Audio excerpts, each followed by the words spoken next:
Selamat datang di video tutorial pelaporan SPT tahunan PPh Badan melalui Cortex. Saat ini, Cortex tersedia dalam dua bahasa Inggris dan bahasa Indonesia. Pada video ini akan dibahas alur pembuatan SPT tahunan PPh Badan dalam menu berbahasa Indonesia. Sebagai perhatian, informasi yang disampaikan pada media ini dapat berubah sesuai dengan perkembangan sistem dan ketentuan perpajakan terbaru. Tutorial ini ditujukan bagi wajib pajak badan yang bergerak di sektor industri, manufaktur, dan atas penghasilannya dikenai PPh final dan atau non-final. Berikut merupakan 4 tahapan mudah dalam melaporkan SPT tahunan PPh Badan melalui Cortex. Pertama, siapkan terlebih dahulu dokumen pendukung SPT yang diperlukan. Kedua, login ke akun Cortex dan lakukan impersonating. Ketiga, membuat dan mengisi konsep SPT. Dan keempat, melakukan pembayaran dalam hal SPT berstatus kurang bayar dan mengirimkan SPT. Pada tahap yang pertama, silakan siapkan dokumen pendukung SPT seperti laporan raca, laba rugi, bukti pemotongan ataupun pemungutan PPh dari lawan transaksi, dan dokumen pendukung lainnya yang diperlukan. Silakan akses laman cortexdcp.pajak.go.id, kemudian isikan NIK atau NPWP 16 digit orang pribadi yang merupakan penanggung jawab atau wakil atau kuasa wajib pajak yang telah ditunjuk. Masukkan password akun Cortex, isikan kode keamanan, dan klik tombol login. Setelah berhasil login, silakan klik kotak dialog identitas yang ada pada bagian kanan atas. Lalu pilih NPWP dan nama wajib pajak badan yang akan dilaporkan SPT-nya. Apabila sudah muncul informasi ini di bagian atas, maka proses impersonate ke akun wajib pajak badan telah berhasil. Dan saat ini telah berperan sebagai wajib pajak badan yang diwakili. Untuk membuat SPT, silahkan pilih modul surat pemberitahuan, kemudian pilih menu surat pemberitahuan. Selanjutnya, silakan pilih tombol konsep SPT untuk membuat SPT baru. Pilih jenis SPT PPh Badan dan klik tombol lanjut. Pilih periode SPT dan tentukan periode dan tahun pajak SPT yang akan dilaporkan. Lalu klik tombol lanjut. Pilih model SPT yang akan dilaporkan, kemudian klik tombol buat konsep SPT. Konsep SPT berhasil dibuat dan akan tersedia pada menu konsep SPT. Pada SPT yang akan dilaporkan, silahkan klik tombol lihat untuk masuk ke dalam SPT tersebut. Berikut adalah tampilan SPT tahunan PPh Badan yang telah dibuat. Pada konsep awal, hanya terdapat 3 formulir SPT, yaitu induk SPT, L2, dan L11B. Berbeda dengan proses bisnis di DJP online sebelumnya, pengisian SPT tahunan PPh Badan di Cortex dimulai dari induk, baru kemudian ke lampiran. Pengisian dimulai dengan memilih jawaban dari setiap opsi pertanyaan yang tersedia di dalam formulir induk. Jawaban ini akan menentukan jenis dan jumlah lampiran SPT yang wajib diisi. Pada tutorial ini, kita akan mengisi SPT tahunan PPh Badan dengan ilustrasi kasus PT-nya Badan sebagai berikut. Untuk memulai pengisian SPT, pada bagian header induk SPT, silakan pilih metode pembukuan atau pencatatan yang dilakukan oleh wajib pajak. Secara default, metode pembukuan yang dipilih adalah Stelsel Accrual. Jika kawan pajak telah melakukan pemberitahuan penggunaan pembukuan dengan Stelsel Kas, silakan ubah metode pembukuan menjadi Stelsel Kas. Untuk bagian A, identitas wajib pajak, akan terisi secara otomatis oleh sistem. Pada bagian B, informasi laporan keuangan angka 1, silahkan pilih sektor usaha yang dilakukan oleh wajib pajak. Pada contoh kasus ini, pilih manufaktur. Di bagian B angka 2, silahkan memilih opsi apakah laporan keuangan tersebut diaudit oleh akuntan publik atau tidak. Jika memilih opsi audit, maka akan diminta untuk memasukkan hasil opini auditor dan NPWP kantor akuntan publik yang melakukan audit. Pada kasus ini, pilih tidak. Di bagian C, penghasilan yang dikenakan PPh yang bersifat final dan yang tidak termasuk objek pajak, kawan pajak diminta untuk menjawab beberapa pertanyaan. pada bagian C angka 1 huruf A akan muncul pertanyaan.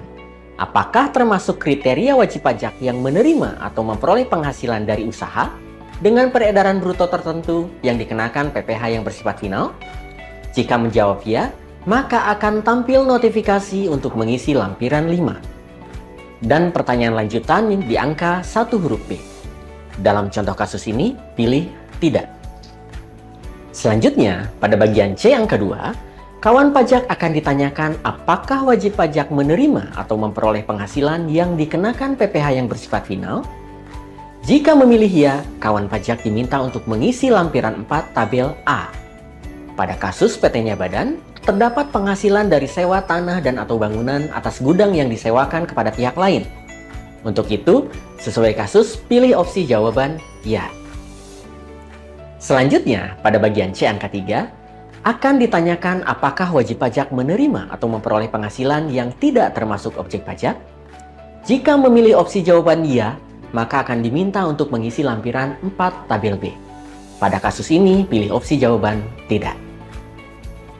Berikutnya, pada bagian D, kawan pajak diminta untuk mengisi pernyataan atas perhitungan PPh.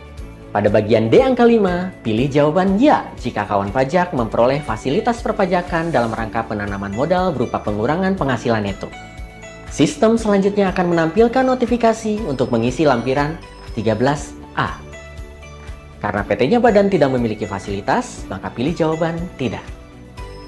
Selanjutnya pada bagian D angka 6, pilih jawaban ya jika kawan pajak memperoleh fasilitas pengurangan penghasilan bruto untuk kegiatan praktek kerja, pemagangan, dan atau pembelajaran dalam rangka pembinaan dan pengembangan sumber daya manusia berbasis kompetensi tertentu. Sistem akan menampilkan notifikasi untuk mengisi lampiran 13B, tabel A, dan tabel B. Jika tidak memiliki fasilitas, silakan pilih tidak. Pada kasus ini, pilih jawaban tidak. Untuk bagian D angka 7, angka akan terisi secara otomatis. Selanjutnya, pada bagian D angka 8, jika kawan pajak memiliki kerugian fiskal yang dapat dikompensasikan, pilih jawaban ya. Sistem akan memunculkan notifikasi untuk mengisi lampiran 7. Karena PT-nya badan tidak memiliki kerugian fiskal, pada kasus ini kita pilih jawaban tidak. Untuk bagian D angka 9, angka akan terisi secara otomatis.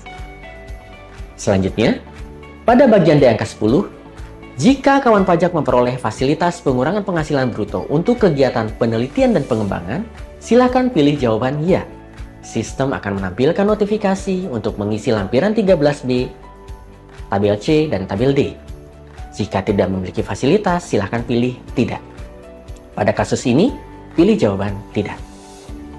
Selanjutnya, pada bagian D angka 11, silakan memilih tarif pajak yang digunakan dengan mengklik drop-down pada kolom PPh terutang.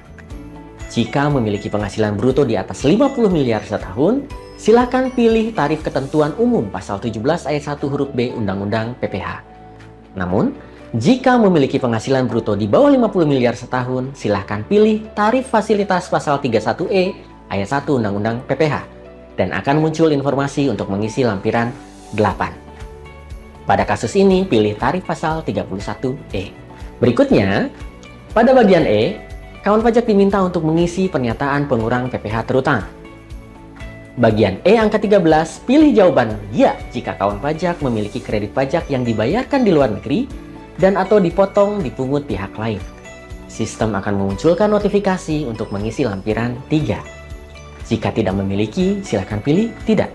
Pada kasus PT-nya badan, terdapat PPh yang telah dipotong atau dipungut pihak lain, sehingga pilih jawaban ya. Pada bagian E angka 15, jika memiliki surat tagihan pajak PPh pasal 25, silahkan isikan nilai pokok pajaknya. Lalu untuk bagian E angka 16, jika memiliki fasilitas pengurang PPh badan, pilih jawaban ya. Sistem akan memunculkan notifikasi untuk mengisi lampiran 13C. Namun jika tidak memiliki fasilitas, silahkan pilih tidak. Pada kasus ini, pilih opsi tidak. Selanjutnya, pada bagian F, kawan pajak diminta untuk mengisikan pernyataan PPh kurang atau lebih dibayar. Nilai PPh yang kurang atau lebih dibayar pada bagian F angka 17 huruf A akan terisi secara otomatis. Pada bagian F angka 17B, jika kawan pajak memiliki surat keputusan persetujuan pengangsuran atau penundaan pembayaran, silakan pilih jawaban ya. Lalu isikan nilai sesuai dengan surat keputusan persetujuan tersebut. Jika tidak memiliki, silakan pilih tidak. Pada kasus ini, pilih opsi tidak. Bagian F angka 18 huruf A dan B akan terbuka jika SPT tahunan PPh Badan berstatus pembetulan. Pada kasus PT-nya Badan, SPT tahunan berstatus normal, sehingga bagian ini berisi 0. Untuk bagian F angka 19A hanya digunakan oleh wajib pajak yang status SPT-nya lebih bayar. Kawan pajak dapat memilih prosedur pengembalian atas kelebihan pembayaran tersebut, kemudian memilih apakah akan diselesaikan melalui prosedur pemeriksaan atau melalui pengembalian pendahuluan, sesuai dengan ketentuan perpajakan yang berlaku.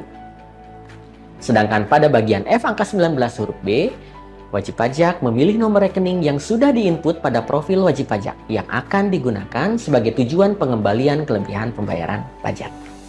Pada kasus ini, karena PT-nya Badan menyampaikan SPT tahunan berstatus kurang bayar, sehingga bagian ini dapat dilewati.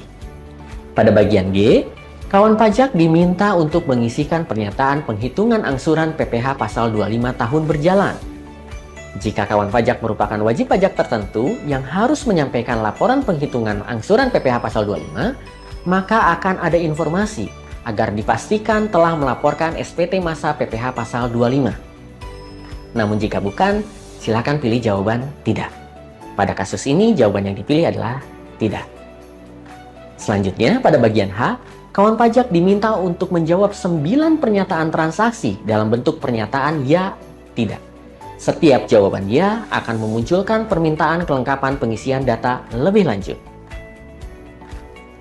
Pada bagian H, angka 21A, pilih jawaban ya jika kawan pajak terdapat transaksi dengan pihak yang memiliki hubungan istimewa atau dengan pihak yang merupakan penduduk tax haven country. Sistem akan memunculkan notifikasi untuk mengisi lampiran 10A, 10B, dan 10C. Namun jika tidak memiliki, silakan pilih tidak. Dan di kasus ini kita memilih jawaban tidak. Pada bagian H angka 21B, pilih jawaban ya jika kawan pajak berkewajiban menyampaikan dokumen penentuan harga transfer. Sistem akan memunculkan notifikasi untuk mengisi lampiran 10D. Namun jika tidak wajib menyampaikan, silakan pilih tidak. Pada kasus ini pilih jawaban tidak. Pada bagian H angka 21C, pilih ya jika kawan pajak terdapat penanaman modal pada perusahaan afiliasi. Maka akan tampil notifikasi untuk mengisi lampiran 2 tabel B. Namun jika tidak memiliki, pilih tidak. Di kasus ini kita pilih jawaban tidak. Pada bagian H angka 21D, pilih ya jika kawan pajak memiliki utang dari pemilik modal atau perusahaan afiliasi dan atau piutang kepada pemilik modal atau perusahaan afiliasi. Maka akan tampil notifikasi untuk mengisi lampiran 2 tabel B. Namun jika tidak memiliki, silahkan pilih tidak. Pada bagian H angka 21E, pilih ya jika kawan pajak membebankan biaya penyusutan dan atau komersialisasi fiskal. Maka sistem akan menampilkan notifikasi untuk mengisi lampiran 9. Pada kasus ini, pilih jawaban ya. Pada bagian H angka 21F, pilih jawaban ya jika membebankan biaya entertain, biaya promosi dan penjualan, penggantian atau imbalan dalam bentuk natura dan atau kenikmatan, dan piutang yang nyata-nyata tidak tertagih. Maka sistem akan memunculkan notifikasi untuk mengisi lampiran 11A. Jika tidak ada, pilih jawaban tidak. Pada kasus ini, jawaban yang dipilih adalah tidak. Pada bagian H angka 21G, pilih ya jika memperoleh fasilitas perpajakan dalam rangka penanaman modal di bidang-bidang usaha tertentu dan atau daerah-daerah tertentu selain pengurang penghasilan neto. Sistem akan memunculkan notifikasi untuk mengisi lampiran 13A. Namun jika tidak memiliki, silakan pilih tidak, dan di kasus ini jawaban yang dipilih adalah tidak. Selanjutnya pada bagian H angka 21H, pilih ya jika memiliki sisa lebih yang digunakan untuk pembangunan dan pengadaan sarana dan prasarana. Sistem akan memunculkan notifikasi untuk mengisi lampiran 14. Jika tidak memiliki, pilih opsi tidak. Dan di kasus ini jawaban yang dipilih adalah tidak. Selanjutnya, pada bagian H angka 21I, pilih ya jika menerima atau memperoleh penghasilan dividen dari luar negeri dan melaporkannya sebagai penghasilan yang tidak termasuk objek pajak. Jika iya, akan diminta untuk menyampaikan laporan realisasi investasi secara terpisah pada menu layanan wajib pajak. Jika tidak memiliki, silakan pilih tidak. Pada kasus ini, jawaban yang dipilih adalah tidak. Selanjutnya pada bagian I, kawan pajak diminta untuk mengisi lampiran lainnya. Silahkan unggah dokumen yang dibutuhkan sesuai kolom yang tersedia dengan cara klik tombol pilih, kemudian unggah file yang berbentuk PDF. File yang berhasil diunggah akan terlihat pada kolom terkait. Pada kasus ini, file yang akan diunggah adalah file laporan keuangan. Pada bagian J, kawan pajak harus mencentang pernyataan dan mengisikan posisi penandatangan sebelum melakukan penyampaian SPT tahunan PPh Badan. Setelah mengisi induk SPT, langkah berikutnya adalah mengisi lampiran SPT. Harap perhatikan beberapa ketentuan terkait pengisian lampiran. Lampiran yang wajib diisi adalah lampiran L2, daftar kepemilikan, dan L11B, penghitungan biaya pinjaman yang dapat dibebankan untuk keperluan penghitungan pajak penghasilan. Pengisian lampiran dilaksanakan berdasarkan urutan lampiran yang ditampilkan pada sistem halaman induk. Dalam tutorial ini, urutan lampiran adalah L1B, L4, L8, L3, L6, L9, L2, dan L11B. Gulir layar ke atas untuk memulai pengisian L1B. Formulir L1B terkait rekonsiliasi laporan keuangan manufaktur. Formulir ini memuat informasi keuangan dari perusahaan kawan pajak. Sebagai informasi, jika kawan pajak adalah bagian dari wajib pajak yang menyampaikan laporan keuangan dengan format XBRL, maka kolom lampiran keuangan komersil dapat terpopulated sesuai dengan file XBRL-nya. Namun jika sebaliknya, maka kawan pajak perlu memasukkan data laporan keuangan secara manual pada L1B. Lampiran L1B terbagi ke dalam dua bagian, yaitu laporan laba rugi dan laporan posisi keuangan. Pada video kali ini, contoh penginputan data secara manual sesuai dengan contoh laporan keuangan sebagai berikut. Pada bagian A, laporan laba rugi, silahkan klik tanda pensil untuk mengisi akun laporan keuangan. Sebagai contoh, berdasarkan laporan keuangan yang tersedia, untuk nilai penjualan domestik komersial diisi dengan nilai 5 miliar rupiah, non-objek pajak 0, dikenakan final 0, koreksi fiskal positif 0, koreksi fiskal negatif 0. Klik tombol simpan untuk menyimpan data. Silahkan isikan juga bagian penjualan ekspor dengan nilai 3 miliar.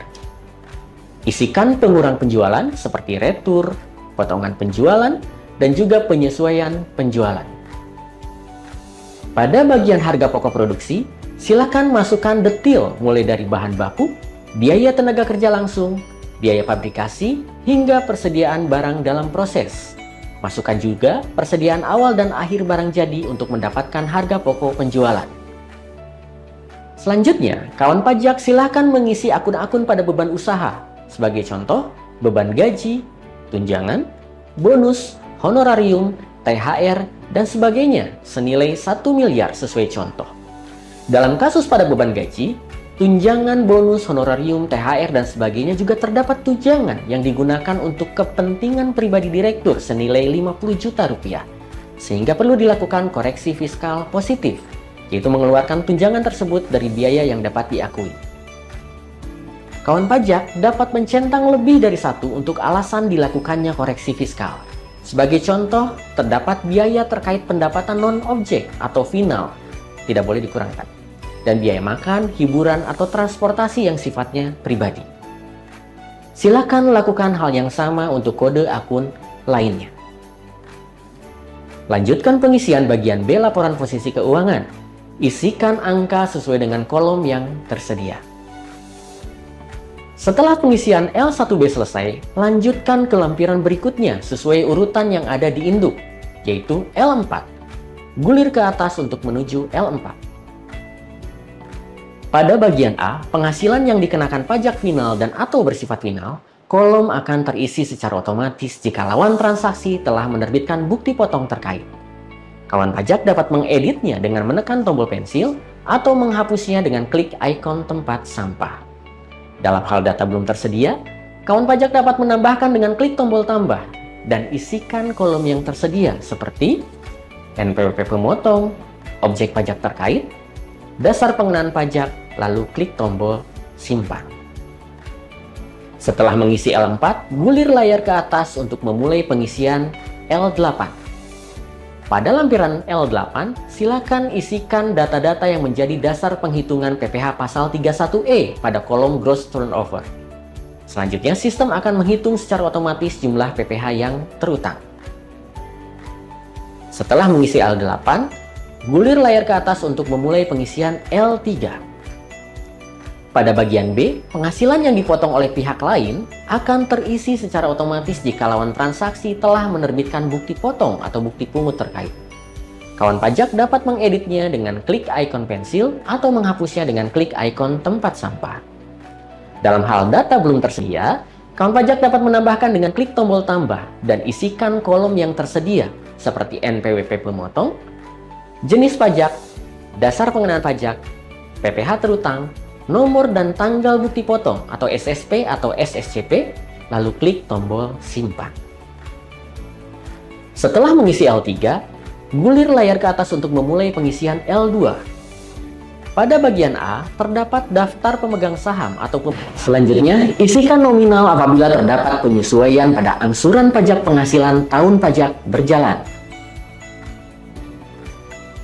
Selanjutnya, pada L9, silakan kawan pajak isikan penyusutan atau amortisasi atas aset-aset yang mempunyai nilai penyusutan atau amortisasi. Sebagai contoh, PT-nya Badan mempunyai mesin untuk produksi berbagai jenis perabotan. Silakan kawan pajak masukkan detil penyusutan atas mesin tersebut. Setelah mengisi L9, gulir layar ke atas untuk memulai pengisian L2. Pada bagian A, terdapat daftar pemegang saham atau pemilik modal dan jumlah dividen atau pembagian laba yang dibagikan, serta daftar susunan pengurus dan komisaris. Selanjutnya, isikan jumlah modal disetor dan dividen atau pembagian laba dengan klik tanda pensil. Tuliskan jumlah modal yang disetor oleh pemegang saham pada kolom modal disetor, hasil kepemilikan modal. Kemudian, tuliskan jumlah dividen atau pembagian laba yang diberikan. Jika sudah benar dan sesuai, silahkan klik tombol simpan. Lakukan berulang jika pemilik saham lebih dari satu pemegang saham. Selanjutnya, silakan kawan pajak gulir kembali ke atas dan pilih L11B. Pada bagian ini, kawan pajak akan melakukan penghitungan biaya pinjaman yang dapat dibebankan untuk keperluan penghitungan pajak penghasilan. Secara sistem akan terisi secara otomatis sesuai dengan penghitungan EBITDA. Kawan pajak bisa juga melakukan atau menulis kembali sesuai dengan kondisi yang sebenarnya. Jika sudah sesuai, silakan kawan pajak ke bawah dan mengisi bagian 3 penghitungan biaya pinjaman. Selanjutnya, silakan kawan pajak klik tombol tambah untuk mengisi penghitungan biaya pinjaman. Akan ditampilkan formulir pengisian. Isikan nama-nama pemberi pinjaman pada kolom pemberi pinjaman. Selanjutnya, tuliskan saldo rata-rata utang yang dimiliki. Kemudian, tuliskan biaya pinjaman bunga pada kolom yang tersedia, dan jika ada, silahkan kawan pajak tuliskan pada kolom yang tersedia biaya pinjaman yang dapat diperhitungkan dalam menghitung penghasilan kena pajak. Jika sudah benar dan sesuai, klik tombol simpan. Selanjutnya, silahkan kawan pajak gulir kembali ke atas dan pilih induk. Kawan pajak telah membuka kembali bagian induk SPT. Silahkan kawan pajak gulir ke bawah. Pada bagian F17C akan terlihat nilai dari PPh terutang yang masih harus dibayar. Jika semua telah sesuai, gulir ke bawah. Gulir ke bawah untuk melihat lampiran lainnya. Jika wajib pajak badan memiliki laporan keuangan yang dimintakan pada lampiran tersebut, silakan lakukan proses upload seperti langkah sebelumnya. Jika tidak ada, maka lanjutkan gulir ke bagian paling bawah. Pada bagian J, silakan centang pernyataan, masukkan jabatan atau posisi PIC atau perwakilan dari wajib pajak badan. Tahap keempat, melakukan pembayaran dan mengirimkan SPT. Pastikan semua data telah sesuai. Jika sudah yakin dan tidak ada kesalahan, klik bayar dan lapor untuk menyelesaikan proses pelaporan SPT. Sistem akan memunculkan pemberitahuan sebagai berikut. Silakan klik close untuk melanjutkan. Dalam hal status SPT adalah kurang bayar, maka akan ditampilkan notifikasi sebagai berikut. Apabila SPT tahunan yang akan disampaikan terkait dengan perpanjangan jangka waktu penyampaian SPT tahunan dan telah mendapatkan izin, maka kawan pajak dapat menggunakan saldo pembayaran yang belum digunakan pada akun 411618-200. Untuk memilihnya, klik tombol Ya. Namun jika tidak terkait perpanjangan, silahkan pilih Tidak. Selanjutnya, sistem akan memberikan notifikasi apakah wajib pajak ingin melunasi pajak yang terutang menggunakan deposit pajak atau melalui pembuatan kode billing. Silakan pilih salah satu metode pembayaran. Pilihan deposit pajak akan muncul jika saldo deposit tersedia minimal senilai pajak terutang. Apabila kawan pajak tidak mempunyai saldo deposit atau saldo deposit kurang dari pajak terutang, maka sistem hanya akan memunculkan pilihan Generate Kode Billing. Selanjutnya, tanda tangani SPT kawan pajak dengan memilih penyedia tanda tangan dan masukkan passphrase. Lalu klik konfirmasi tanda tangan. Apabila kawan pajak melakukan pembayaran menggunakan deposit, status SPT akan otomatis dilaporkan. Apabila kawan pajak melakukan pembayaran dengan kode billing, status SPT menjadi menunggu pembayaran. Silakan lakukan pembayaran dan setelah dilunasi, status SPT akan otomatis berubah menjadi dilaporkan. Apabila SPT kawan pajak berstatus nihil atau lebih bayar, kawan pajak dapat langsung submit SPT dan status SPT otomatis menjadi dilaporkan. Selamat, kawan pajak telah melaporkan SPT tahunan PPh Badan melalui Cortex. Jika kawan pajak masih memerlukan bantuan, silakan mengunjungi www.pajak.go.id atau menghubungi Krim Pajak 1500 200. Subscribe di channel Pajak RI untuk video tutorial lainnya. Pajak tumbuh, Indonesia tangguh.